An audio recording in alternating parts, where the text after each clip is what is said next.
उत्तर प्रदेश में इस समय राजनीतिक सरगर्मियां बहुत तेजी से ऊपर नीचे हो रही हैं। एक तरफ राहुल गांधी की न्याय यात्रा निकल रही है, पीएम उत्तर प्रदेश में मौजूद हैं। वहीं दूसरी तरफ गठबंधन की अगर बात करें, विपक्षी गठबंधन, उसमें भी सीटों का जो दांव पेच चल रहा था वो अब फाइनल हो चुका है। इन तमाम मुद्दों पर बातचीत करने के लिए हमारे साथ बीजेपी के नेता और केंद्रीय मंत्री कौशल किशोर जी हैं। इनसे सीधे बात करेंगे और जानेंगे कि उत्तर प्रदेश की राजनीति में आजकल क्या चल रहा है। सर, राहुल गांधी न्याय यात्रा निकाल रहे हैं, उत्तर प्रदेश के युवाओं को नशेड़ी बता रहे हैं, क्या कुछ कहना चाहेंगे? देखिए, राहुल गांधी जो है, अब उनके बारे में क्या कहूँ, क्या बोलेंगे। उत्तर प्रदेश ने पूरे देश के नौजवानों को बदनाम करने का काम किया और यूपी के नौजवानों को नशेड़ी बता दिया।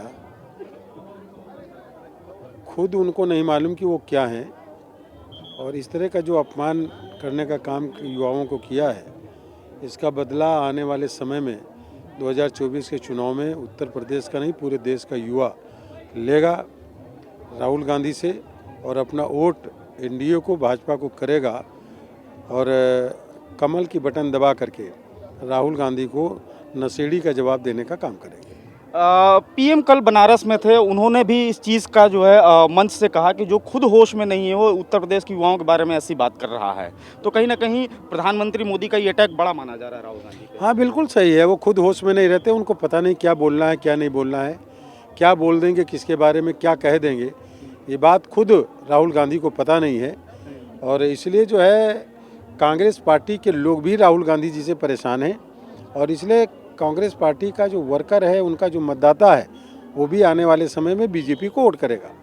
सर, उत्तर प्रदेश की अगर बात करें तो यूपी के लड़के 2017 में एक साथ आए थे, अब फिर 2024 में एक साथ आने लगे हैं। 17 सीटों पे जो है बात फाइनल हो गई है। कांग्रेस जो है 17 सीटें गठबंधन में उत्तर प्रदेश में मिलेंगी। बीजेपी को क्या चुनौती लगती है? देखिए, ये बहुत बड़ा ब्लंडर है।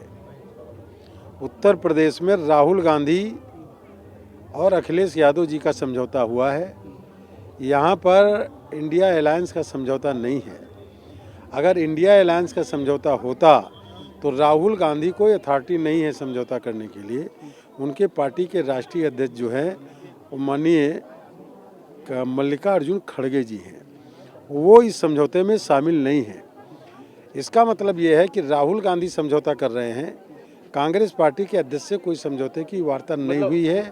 मतलब राहुल गांधी और जो उनके राष्ट्रीय अध्यक्ष हैं, उन दोनों की बातों में डिफरेंस है? बिल्कुल डिफरेंस है। उत्तर प्रदेश में राहुल गांधी ने समझौता अखिलेश जी से कर लिया। कांग्रेस के राष्ट्रीय अध्यक्ष कौन है? जो अथॉरिटी है, जो पावर है, वो खड़गे जी के पास है। समझौता राहुल गांधी कर रहे हैं। इसका मतलब है कांग्रेस पार्टी राहुल गांधी के इर्द गिर्द नाच रही, खड़गे जी कुछ नहीं है। वहाँ पर पार्टी के राष्ट्रीय अध्यक्ष का कोई मान्यता नहीं है। तो इस तरीके का जो ये समझौता है, वो जनता देख रही है, समझ रही है, और ये एक बड़ा सवाल है। मैं समझ रहा हूँ प्रदेश की जनता को, देश की जनता को समझना चाहिए कि कांग्रेस पार्टी को कौन घुमा रहा, कौन चला रहा। एक परिवार का दूसरे परिवार से समझौता हुआ है, कांग्रेस का समाजवादी पार्टी से समझौता नहीं है, ये मान लीजिए।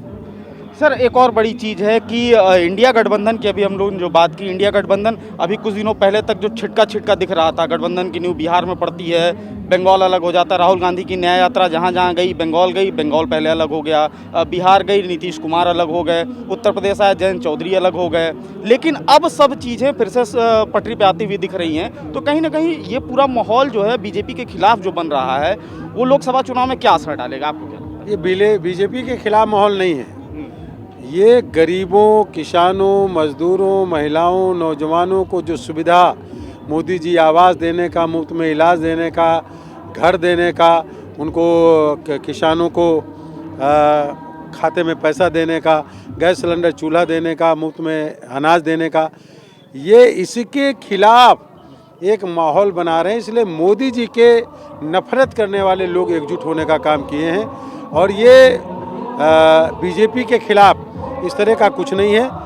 इनके एकजुट होने पर बीजेपी और मजबूत होगी, एनडीए और मजबूत होगा, मोदी जी और मजबूत होंगे। 370 से ज़्यादा बीजेपी सीट जीत करके आएगी, और 400 से ज़्यादा सीटें एनडीए जीत करके आएगा। सर, एक आखिरी क्वेश्चन, महिला मैराथन का आयोजन किया गया है, एक अपनी तरह से एक अनोखा है कि साड़ियों में महिलाएं जो है पहन के दौड़ रही हैं, कैसे ये ख्याल आया? साड़ी पहनकर जो महिलाएं 5 किलोमीटर की दौड़ कर रही हैं, इन्होंने ताल ठोक दिया है कि कि हम भी खेल में हिस्सा ले सकते हैं, भाग सकते हैं, दौड़ सकते हैं, हमारे अंदर भी दम है। यानी हमारे देश का जो कल्चर है, हमारे देश का जो हमारा परिधान है, उस परिधान में भी महिलाएं दौड़ सकती हैं, ये दिखाने का काम महिलाओं ने किया है। आज ये दौड़ यहाँ पर सरोजनी नगर में है। 29 फरवरी को लखनऊ के केडी सिंह स्टेडियम में ये दौड़ शुरू होगी महिलाओं की सुबह 6 बजे, जिसमें मोहनलालगंज लोकसभा की महिलाएं सांसद खेल स्पर्धा के तहत दौड़ेंगी। पूरे देश में इसकी चर्चा है। एक दिन वो आएगा कि महिलाओं में पूरे देश की महिलाएं साड़ी पहन करके दौड़ेंगी, हर व्यक्ति दौड़ेगा, हर नौजवान दौड़ेगा, सभी लोग दौड़ेंगे और फिर धीरे धीरे करके हिंदुस्तान पूरी दुनिया को दौड़ाने का काम करेगा। स्वस्थ रखने के लिए, स्वच्छ रखने के लिए, विकसित और आत्मनिर्भर बनाने के लिए हिंदुस्तान पूरी दुनिया का नेतृत्व करने का काम करेगा। तो ये थे हमारे साथ केंद्रीय मंत्री कौशल किशोर, जिनका साफ तौर पे कहना था कि राहुल गांधी ने यूपी के युवाओं के लिए जो बयान दिया वो दुर्भाग्यपूर्ण है, और साथ ही साथ बड़ा आरोप राहुल गांधी पे लगाया कि राहुल गांधी की बातों से उनकी पार्टी के कार्यकर्ता ही सहमत नहीं है, वो इससे परेशान हैं। कैमरा पर्सन नूर आलम के साथ मार्तंड सिंह, डेली लाइन, लखनऊ।